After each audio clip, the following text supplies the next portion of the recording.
আজকে কোথায় সেই নারীবাদীরা? মেয়েটার যে পরিমাণে গালাগালি করছে, এখানে যে হেনস্থা করলো, বাংলাদেশের নারীবাদীরা আজকে এখন আর কথা বলতে মন চায় না? কোথায় খুশি কবির?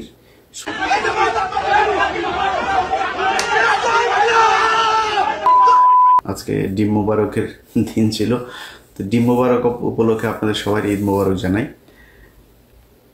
5 তারিখের পরপর মনে আছে একটা ভিডিও করেছিলাম, শুধু দেখছিলাম কিভাবে রাতারাতি মানে 2 সপ্তাহের ভেতরে আওয়ামী লীগকে পুনর্বাসনের জন্য এই দেশে মানুষ শুধু টাকার জন্য, টাকা কিছু ওদের টাকা পয়সা ফেলে গিয়েছে, এই টাকার ভাগ নেওয়ার জন্য মানে বিএনপির এই গ্রুপ ওই গ্রুপ, জামাতের এই গ্রুপ ওই গ্রুপ, এনসিপির এই গ্রুপ, মানে কোন গ্রুপের আগে কোন গ্রুপ যাই করবে। ধরেন যদি আওয়ামী লীগের সব প্রপার্টি নিয়েও নিতেন, নিয়ে যদি নিজেদের মধ্যে ভাগ করতেন তাও সমস্যা হইতো না। মানে কার আগে কে যাবেন, ওরে শেল্টার ভাই আমি তোমারে দিয়ে দিব, তুমি আমার এটা শেল্টার দাও। তো ওই এলাকায় মনে করেন একই রাজনৈতিক দলের 2 জন নেতা আছে, ওই নেতাকে বললো তুমি আমারে দাও, আমি তোমার শেল্টার দেবো, সে শেল্টার দিচ্ছে। কেন্দ্রীয়ভাবে যদি মনে করেন পলিটিক্যাল দলগুলো সব নিয়ে নিত তাও কিন্তু এই সমস্যা হইতো না। তো গণিমতের মাল নিয়ে নিবেন।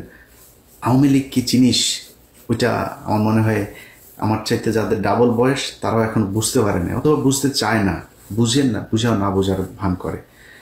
আওয়ামী লীগরে কুকুর বুঝেন, কুকুর যেমন রাস্তাঘাটে পয়দা হয় না, ওরা বল না ওদের জন্ম রাজপথে, ওদের মাদেরকে হাজার হাজার কুকুর মিলে লাগায় তারপরে যদি পয়দা করে যেটা ওইটা আওয়ামী লীগ হয়। আওয়ামী লীগরে তবে মানুষের মতো করে আপনি করতে পারবেন না। একটা মেয়ে মানুষ, আজকে কোথায় সেই নারীবাদীরা? মেয়েটার যে পরিমাণে গালাগালি করছে, এখানে যে হেনস্থা করলো, বাংলাদেশের নারীবাদীরা আজকে এখন আর কথা বলতে মন চায় না? কোথায় খুশি কবির, সুলতানা রহমান, কি সুলতানা যেন, এগুলো কোথায় আপনারা এখন করেন? কেউ করেন না কেন? দেশের পত্র পত্রিকা কোনো জায়গায় নিজে নারীর এই ধরনের অবমাননা হলো, এই অকথ্য ভাষায় গালাগালি তার গায়ে ধাক্কা দিয়ে ফেলে দিয়েছে তাকে। এই কথাগুলি আমরা পরপরই বলেছিলাম যে বাংলাদেশে একটা সময় আসবে সামনে, এইসব পোলাপানগুলো রাস্তাঘাটে যাবে আর মার খাবে, থাপড়ানি খাবে। ভাই আপনার তো কেউ নাই, আপনার এই পলিটিক্যাল দল আছে। ওই যে জামাত দেখেন, জামাত কিন্তু জামাতের নেতাকে তারা ঠিক মতো করে বের করে নিয়ে গিয়েছে। মির্জা ফখরুলকেও বলেছিল, জামাতের ওইখান থেকে যারা ছিল তাদের একজন বলল, ফখরুলকে বলেছিল যে ওই তাহের সাহেবের সাথে যাওয়ার জন্য। তাহের সাহেব যখন বের হয়েছে তো সব তাহের তাহের তাহের ভাই এভাবে সব স্লোগান দিচ্ছে। তো ফখরুলের আর ভাল লাগে না এটা, সে ওইখান থেকে বের হয়ে গেছে। সে মনে করেছে তার জন্য বিএনপির লোকজন ফুলের মালা টালা নিয়ে দাঁড়িয়ে আছে, তিনি আসবেন আর তিনাকে দিবেন। আর ভাই ফখরুল ভাই, আপনার দলের যে আন্তর্জাতিক বিষয়ক সম্পাদক যিনি লন্ডন থেকে এসেছেন এখানে, সে প্রতিবার এই সময় আসেন, তার কখনো খুব ভালো করে এখানে দেখা যায় না। এইবার খুব তিনি উত্তেজনা নিয়ে আছেন। আপনি যখন বের হবেন তখন তিনি তার নেতাকর্মীদের নিয়ে আরেক জায়গায় সরে গিয়েছিলেন। এই পুরো ঘটনাটা একটা প্ল্যানিং গেম হিসাবে আজকে ঘটেছে।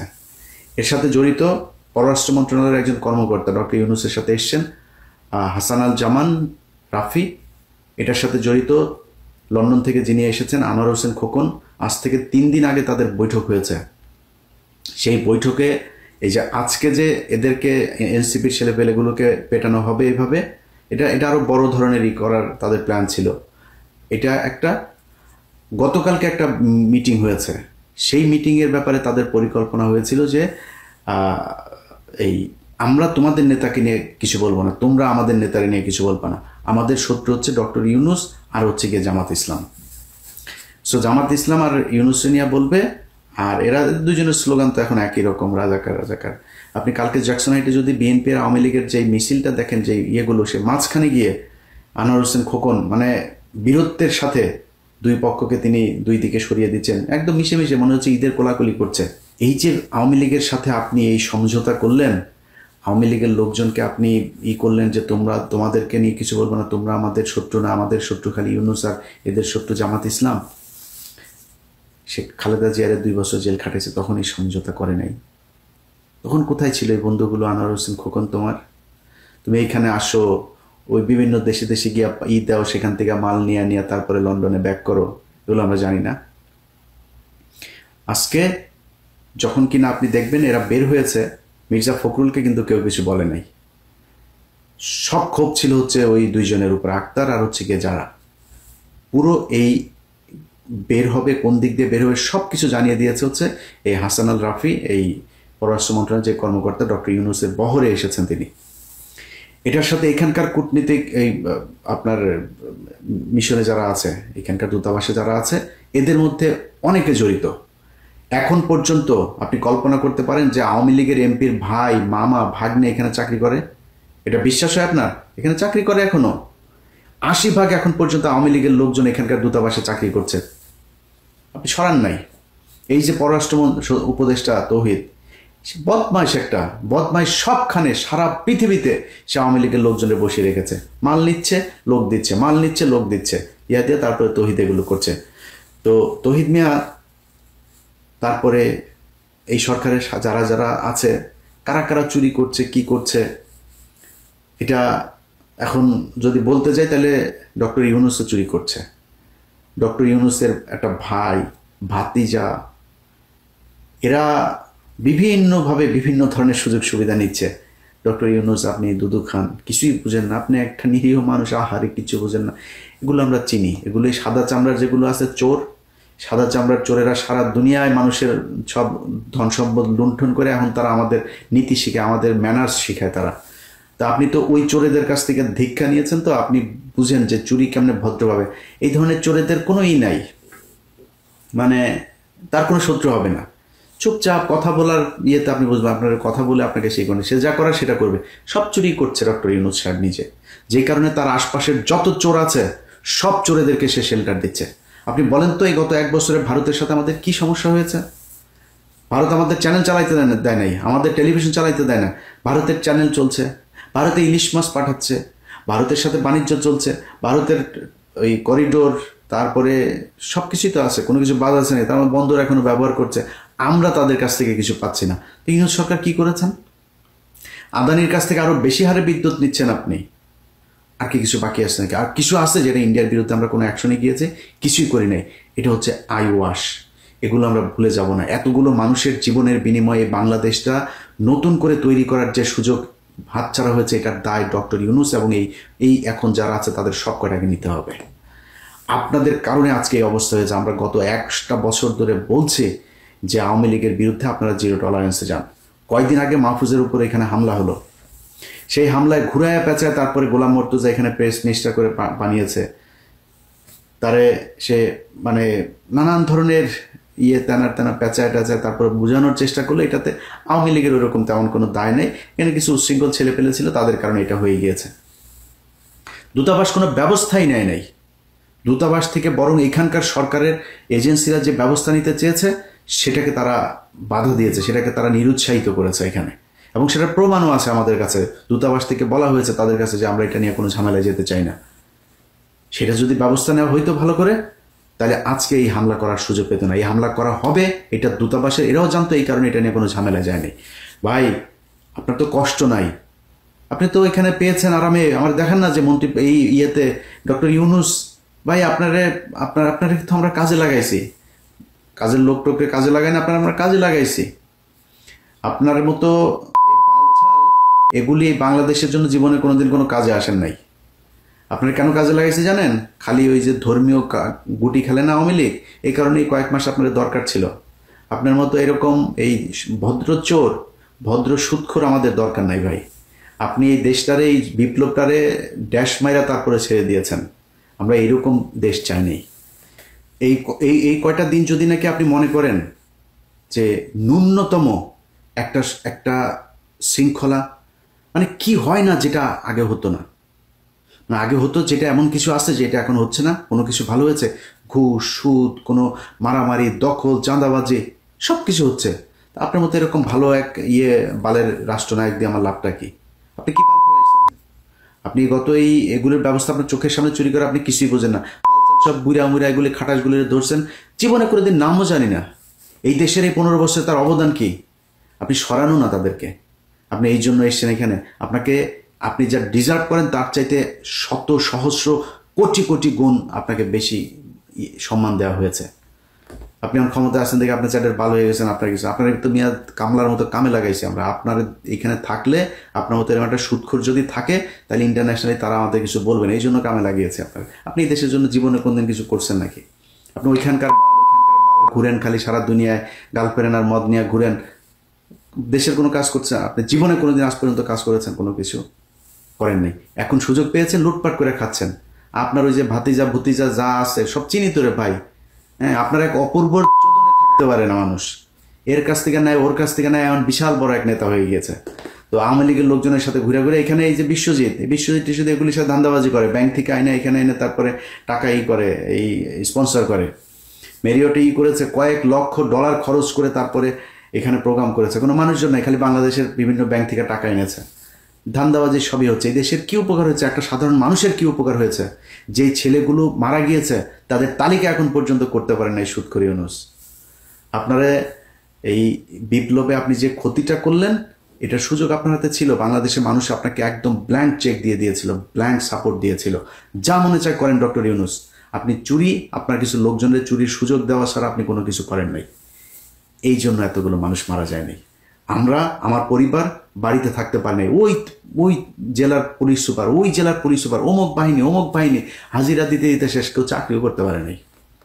খোঁজ নিয়েছেন আমার পরিবারের লোকজনের সরকারি চাকরি গিয়েছে, সে চাকরি ফেরত পেয়েছে কিনা খোঁজ নিয়েছেন? এখন পর্যন্ত জেনেছেন? মামলা পর্যন্ত সরান নাই। আপনাদেরকে ছেড়ে দিব মনে করছেন, এইসব জেদ মনের ভিতরে চুপচাপ বসে আছে, অনেক সহনশীলতা দেখাচ্ছে। কারণ অনেকগুলো সমস্যা, হাসিনা না থাকাতে অনেকগুলো সমস্যা মাথা থেকে সরে গিয়েছে, যেই কারণে হজম করছে খুব ঠান্ডাভাবে। এটা খুব বেশি দিন হজম করব না। এখন তো তাও আসেন ক্ষমতায়, তারপরে একটু কম বলি, ক্ষমতাটা যাইতে দেন, কুষ্টি উদ্ধার করে ছেড়ে দিব আপনাদের। আপনারা কি মনে করেছেন তোরা যারা চুরি করছিস এখানে বসে, তোদের দেশ ঠিক করে দেওয়া যাইতে হবে? এই 3 মাস যা সময় আছে না, এই 3 মাসের মধ্যে আওয়ামী লীগের সব কিছু একদম জিরো টলারেন্সে গিয়ে এদের সব কটা ধরবি, এদের বিরুদ্ধে ব্যবস্থা নিবি। এখানে যারা করে এদের চেহারা দেখা যায় না, আমার সম্পত্তি ক্রয় করতে যায় নাই, কনক সারোয়ারের বোনরে ধরে নিয়ে যায় নাই, পিনাকির বাড়ি ভাঙচুর করে নাই, ওই বিএনপির লন্ডনের মালিকের বাড়ি ভাঙচুর করে নাই, বাদল মির্জার বাড়ি ভাঙচুর করে নাই, এগুলো করে নাই তারা। তোরা কি করছিস এখানে? ওরা যে চেহারা দেখায় দেখায় যা মনে চায় তাই করে। কি করছে? খালি টাকা পাইলেই চলে, টাকা পাইলে লাগাইতে দিবি, তোদের লাগাইতে দিবি। তোরা টাকা পাইছিস আর কিচ্ছু মনে নাই তোদের। কে আওয়ামী লীগ করে, কে কি করে, দেশে কি হয়েছিল কিচ্ছু মনে নাই। ইভেন এই পোলাপানগুলা, আরে ভাই এই দেশের সমস্যাটা কি ছিল জানেন না? এই দেশের সমস্যা ছিল বিডিআর হত্যাকাণ্ড। ভুলে গেলেন? মনে নেই এদের কথা? আমি খুব ক্ষুদ্র মানুষ, বিডিআরের পরিবারে যা জিজ্ঞেস করবে, যারা জেলখানায় আছে ওদের জিজ্ঞেস কর, আইনজীবীদের জিজ্ঞেস কর, যারা মুক্তি এই গেল 3 দিন আগে যারা 15 দিন মুক্তি পেয়েছে, জিজ্ঞেস করে তোদের কোন বাপের অবদান ছিল এখানে? টাকা দিচ্ছিস আমারে? ওই ফেনীতে নুসরাত হত্যাকাণ্ড নিয়ে এই বনজ 16টা লোকের ফাঁসায় দিয়ে গেছে, একদম নিরীহ মানুষ 16টা। এখন পর্যন্ত কন্ডেম ছেলে, গায়ে লাগে না? 1 বছর 1.5 বছর হইতে গেল, গায়ে লাগে না? লোকগুলির কথা মনে হয় না? কারা কারা কষ্টে ছিল খোঁজ নিয়েছিস কোনোদিন? আমি যা সেই লোকের আইনে টাকা দিয়েছি, ওই সেই ফরিদপুরে মনে আছে পঞ্চপট্টিতে যে মানুষগুলোর যে মারলো, 2টা ছেলেরে পিটায় মারা ফেললো মন্দিরের পাশে, গেছিস? ওই যে একটা মহিলারে ভোট দিতে যায় না এদিকে, তারা যে 4 বাচ্চার জননীটারে যে সুবর্ণচরে ধর্ষণ করলো, গেছিস? তাদের খোঁজ নিয়েছিস? তোদের তো উচিত ছিল এগুলি করা। আবরারের বাসায় আবরারের বাপ মারে দেখতে গেছিস?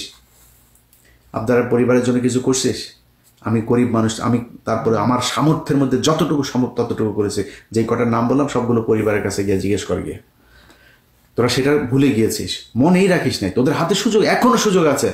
এই হাসনাত সার্জিস এরাও যদি চায় না, এখন পর্যন্ত বিডিআর এটা নিয়ে কোনো কথা বলেছেন? আপনারা একজনকে পাঠিয়ে দিয়েছেন, একজনকে কেন? ওইটা আপনার কাছে মেন মনে হয় না? ধান্দাবাজি করার জায়গা পান না? আপনাদের কিছু বলি না দেখে কি মনে করেন? এগুলি করেন, এগুলির মানে কোনো দায় নাই। সময় যতদিন আসে না, এরপরে দেখাবো মজা। বাংলা এডিশন বন্ধ করে দে। এক বাংলা এডিশন নিতে গিয়া কত কাহিনী টাহিনী কইরা তারপরে আমার কাছ থেকে টাকা চায়, 1 কোটি টাকা চায়। এই মাহফুজের পিয়ন টাকা চায়, ওরে অডিও টডিও আছে, এরপরে অডিও পাঠাইছি, এরপরে অনুমোদন দেয়। তার আগ পর্যন্ত দেয় নাই, অডিও পাঠানোর পরে তারপরে অনুমোদন দেয়। ঠিক আছে ভাই। আর আরেক ব্যক্তির বলতেও ভাল লাগে না ভাই, সবাই ব্যক্তি আক্রমণ কত করবো বলেন? শরীরে রক্ত টকবক করে জানেন এই জিনিসগুলো যখন দেখি। আরে ভাই, আপনার আওয়ামী লীগের লোকজন করবে যে ভাই আপনার ওই কমেন্ট করবে এসে যে ভয় পাই, হয়তো পাই রে, তোদেরকে ভয় না পাওয়ার কিছু আছে? তোরা একটা মানে একদম সহজ সরল মানুষের একটা দেশ, এদেরকে তোরা ধরে 15,000 মানুষে মেরে ফেলছিস। তোর বাপ ছিল তখন। তোরা যুবতী মেয়েদেরকে ঘরে ঘুমাইতে দিস নাই, তোদের রক্ষী বাহিনী, তোদের এই যে তোর বাপের ভাগনা টাগনা যেগুলি ছিল, এগুলি মিলে এগুলি করতো। তোরা তো হিংস্র। তোরা মানুষের গান পাউডার দেখে মারতে পারিস, 6 মাসের বাচ্চারে সব বোমা মেরে মেরে ফেলতে পারিস, তোরা মরা মানুষের উপরে জাম করতে পারিস, তোরা লগি বৈঠা দিয়ে মারতে, তোরা আগুন ধরাই দিতে পারিস জ্যান্ত মানুষের শরীরে। তোরা যা করছিস আমরা জুলাইতেও তোদের তো ভয় পাই। কিন্তু যদি নাকি জিজ্ঞেস করিস যে ভাই ফাইট করবেন নাকি, বল, তোরা ঘোষণা দে, কবে কোথায় কোন জায়গায় ফাইট করবি ঘোষণা দে। তোরা ঘোষণা দিয়ে বল তোদের ওই জায়গায় আসলে কারে পাল ছিঁড়তে পারিস। এই যে আজকে 2 জনের পাইছিলি, কি পাল ছিঁড়ছিস? ডিম মারিস কেন? ডিম মারিস কেন? ডিম কেন মারো? বোতল কেন মারো? আর কিছু করতে পারো নাই? হাতের কাছে পাইলা, এরা তো তোমাদের 32 নম্বর দুছে দিয়ে এসেছে, দেয় নাই, আমরাই তো বা মারা ফেলে, এখানে মারা ফেললি না কেন? মেরে ফেলতি, খালি ডিম মারিস কেন? মানে ডিম ওইটা বাই ল, ওইটা অ্যালাউড, এই জন্য তুই এইটুকু করতে পারছিস, যাতে মাতাল তালে ঠিক। আর কিছু করিস নাই, পারবিও না। তোর বাপের বাড়ি ভেঙে দিছি না, কিছু করতে পারছিস? তোর বাপের বউ বা ছোট বাচ্চা টাচ্চা সব পিছিয়ে চাপ দিয়ে মারা ফেলছে না ডালিমবাড়ি, কিন্তু কিছু করতে পারছিলি? জিজ্ঞেস, তোর লাশ আনতে যাস নাই। এটাই তোরা যখন সুযোগ পাবি তখন তোরা অনেক হিংস্র হইতে পারিস, সেটা আমরা জানি। সেই জন্যই তোদের ওই সুযোগ বন্ধ করার জন্য আমরা এই কথাগুলি বলি, বুঝিস নাই? তোরা এখানে নাচানাচি করিস না, তোরা নাচানাচি কটটুক করতে পারিস, সেটা আমরা খুব ভালো করে জানি। 1,30,000 দুচে দিয়ে এসেছিলাম না, মনে নেই? তোরা কটটুক বাল ফালাইতে পারবি আমরা জানি। এখন তো আরো পারবে না, তো কিছু হইলেই ধরে, আজকেও ধরছে কয়টাকে। তো তোদের নিয়ে কথা বল না, তোরা এই আলোচনার ভিতরে আসিস না। কিন্তু যারা এই দেশটাকে ঠিক করার জন্য জীবন দিল, সেই মানুষগুলির জন্য ভাই আপনাদেরকে সরকার হিসেবে বসিয়েছে। এই সুযোগটা যদি আপনারা নষ্ট করেন এইভাবে, সময় আছে। এই যে যারা এখানে করেছিল, সব কটার বাড়িতে পুলিশ পাঠান, বাড়িতে কে আছে এগুলো মামলায় আসামি করেন, বিভিন্ন মামলায় আসামি করে ওগুলো ধরে নেন। আপনি কুকুরের সাথে আপনি সুন্দর করে যদি আপনি ফুল দিয়া করেন, লাভ নাই ভাই, এদের বুঝায় লাভ নাই। কুকুরের মুগুর দেওয়া লাগবে। ওরা এখন পর্যন্ত সিদ্দিকের বাড়িঘর, সাদ্দিকের সব অর্থ সম্পদ সব কিছু দেশে আছে, ওর পাওয়ার প্ল্যান্ট ছিল, কোথায় কি আছে খোঁজ নেন। কিছুই করবেন না, আর আপনি মনে করেন খালি বসে বসে চুরি করবেন আর আওয়ামী লীগ চুপ থাকবে। আপনাদের কারণে আওয়ামী লীগ এখানে এসছে। ওরা আসলো কিভাবে? দেশ থেকে বের হইতে দিয়েছেন আপনারা, দিয়েছেন, এখনো দিচ্ছেন, এখনো টাকা পয়সা খায়, তারপরে আপনারা এগুলো করছেন। সো এগুলি বাদ দিতে হবে। এগুলো বাদ দিয়া তারপরে চুরি করেন, মনে করেন এগুলি কোনো সমস্যা না। আওয়ামী লীগের ব্যাপারে জিরো টলারেন্স আছে। আওয়ামী লীগের ব্যাপারে যে তাদের সাথে সমঝোতা করতে যাবে, যারা করবে, তাদের ব্যাপারে কঠোর অবস্থান নেওয়া হবে। আজকে মির্জা ফখরুল বলেছে যে আওয়ামী লীগ এবং জাতীয় পার্টিকে ভোটে তারা চায়, এই সামনের ভোটে এগুলি জবাব দেবে বাংলাদেশের জনগণ। আর এটা যদি বিএনপির যদি দলীয় বক্তব্য হয়ে থাকে, মির্জা ফখরুলের বক্তব্যের বাইরে দলীয় হয়ে থাকে, আমরা তো আস্তে আস্তে বুঝবো সামনে। বিএনপিকে খুব ভালোভাবে সাবধান করে দেই, যদি নাকি আওয়ামী লীগকে ফেরানোর চেষ্টা করেন, ভারতের পক্ষে কথা বলেন, সেই ভারত পাকিস্তান সেই নেগেটিভ আবার যদি নিয়ে আসতে চেষ্টা করেন, তাহলে কিন্তু একদম সরাসরি আপনাদের অপোজিট জায়গায় কিন্তু অবস্থান করবো। আমি আগের থেকে বলে রাখি ভাই, আমি এখনো বলি, আমি চাই আপনারা এই করেন, ক্ষমতায় আসেন। আমি এখনো চাই এখানে ভোট দেওয়ার যদি ব্যবস্থা হয়, আমি ধানের শেষে ভোট দেবো, একদম দেখায় ভোট দেবো, ধানের শেষে ভোট দিলাম, এটা দেখায় দিব। কিন্তু যদি নাকি ভাই আবার ফের ইন্ডিয়ান আমি কে তুমি কে বাঙালি টাঙ্গালি এইসব নিয়ে যদি নাকি কথা বলতে আসেন না, তাহলে কিন্তু নির্বাচনের সময় কিন্তু খবর আছে, একদম সরাসরি আপনার বিরুদ্ধে কাজ করা হবে। এবং রেজাল্ট কি হবে সেটা ডাকসুতে বুঝেছেন, সামনে বোঝানো হবে। সো খুব সাবধান। সরকারের যারা আছেন, সরকার থেকে যাওয়ার পরে কিন্তু সবকটারে কিন্তু এক এক করে ধরা হবে। তো সরকারের থাকা অবস্থায় এই যে যা ড্যামেজ করেছেন, ড্যামেজ পূরণ করে দিয়ে আসতে হবে।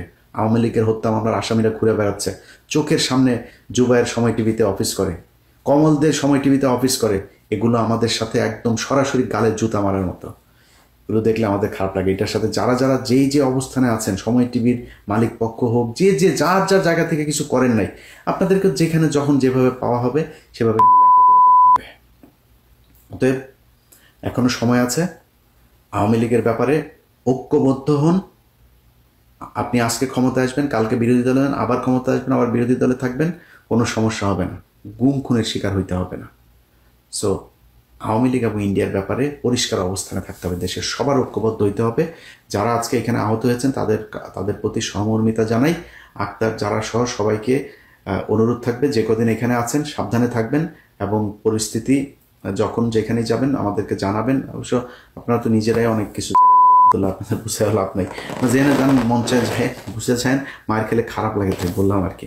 আমরা এখানে থাকি ভাই, এই জায়গায় এদের বহু দেখে আসছি আমরা, আমাদের কাছে এগুলি করতে আসেন। আপনারা 2 দিনের জন্য আসেন, আপনারা মারে খবরও দেন নাই তো, জানানো তো নাই আপনি যে এখানে আসতেছেন বলছেন নাকি আমাদের আমাদের তো সুযোগ ছিল। আর ভাই আমি ফোন দিলে তো 200-400 মানুষ তো 1 ঘন্টার ভিতরে এখানে এসে হাজির হবে, বলেন নাই তো।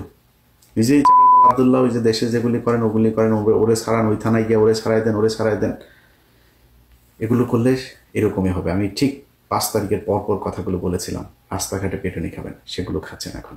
আল্লাহ হাফেজ।